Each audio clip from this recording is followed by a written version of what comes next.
एक छोटे से गांव में एक गरीब व्यक्ति दीनदयाल अपने परिवार के साथ रहता था। वह एक सामान्य किसान था और उसकी जिंदगी कठिनाइयों से भरी हुई थी। दीनदयाल का खेत छोटा था, लेकिन वह हर दिन ईमानदारी और मेहनत से काम करता। उसे अपनी जिंदगी में बहुत कम सुख सुविधाएं थीं, लेकिन वह हमेशा खुश रहता था और दूसरों की मदद करने में विश्वास करता था। एक दिन की बात है, दीनदयाल अपने खेत में काम कर रहा था। तभी उसने देखा कि रास्ते पर एक बूढ़ी महिला अकेली चलती हुई आ रही थी। वह बहुत थकी हुई और परेशान लग रही थी। दीनदयाल ने उसे देखा और तुरंत उसकी मदद के लिए आगे बढ़ा। उसने महिला से पूछा, बूढ़ी अम्मा, आप कहाँ जा रही हैं? आपको किसी मदद की जरूरत है? महिला ने जवाब दिया, बच्चे, मैं बहुत थक गई हूँ। मुझे बहुत दूर जाना है, लेकिन मुझे अब कदम भी नहीं उठाए जा रहे।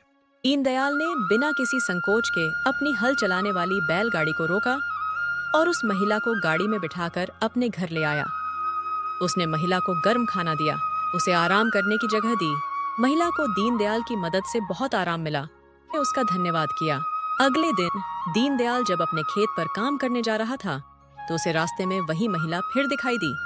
उसने दीनदयाल से कहा, तुमने मुझे बहुत मदद की बेटा। तुम्हारी अच्छाई की कीमत अब मैं समझ सकती हूँ। मैं तुम्हें एक राज बताना चाहती हूँ। मैं कोई साधारण महिला नहीं हूँ। दरअसल मैं एक साधु हूँ और मुझे यह देखना था कि तुम जैसे व्यक्ति की मदद करने के लिए भगवान की कोई विशेष योजना है या नहीं। तुम जिस तरह से बिना किसी स्वार्थ के लोगों की मदद करते हो, यही असली गुण है। दीनदयाल हैरान रह गया। वह समझ नहीं पाया कि यह महिला साधु क्यों थी, लेकिन वह इतना जानता था कि उसने जो किया वह दिल से किया था। उसने साधु महिला से कहा, आपने मुझे बहुत अच्छा समझा, लेकिन मैं तो बस यही करता हूँ जिससे दूसरों की मदद हो सके। मुझे ये सब किसी पुरस्कार के लिए नहीं, बल्कि दिल से करना अच्छा लगता है।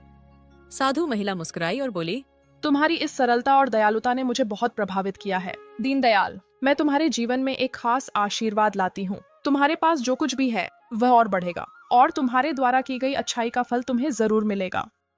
इसके बाद महिला अचानक गायब हो गई। दीनदयाल को यह समझ में नहीं आया कि वह महिला कौन थी और कहाँ गई, लेकिन उसके मन में एक अजीब शांति महसूस हो रही थी। वर्षों बाद दीनदयाल का जीवन सचमुच बदल गया। उसके खेत में इतनी उपज होने लगी कि उसने न केवल अपना परिवार अच्छे से पालन पोषण किया, बल्कि दूसरों की मदद करने के लिए एक छोटी सी गरीबों के लिए आश्रय गृह भी बना दिया। गांव के लोग उसे श्रद्धा से देखने लगे और उसकी दयालुता की मिसाल देने लगे। इस कहानी से हमें यह सीखने को मिलता है कि सच्ची दया और मदद करने का फल हमेशा मिलता है।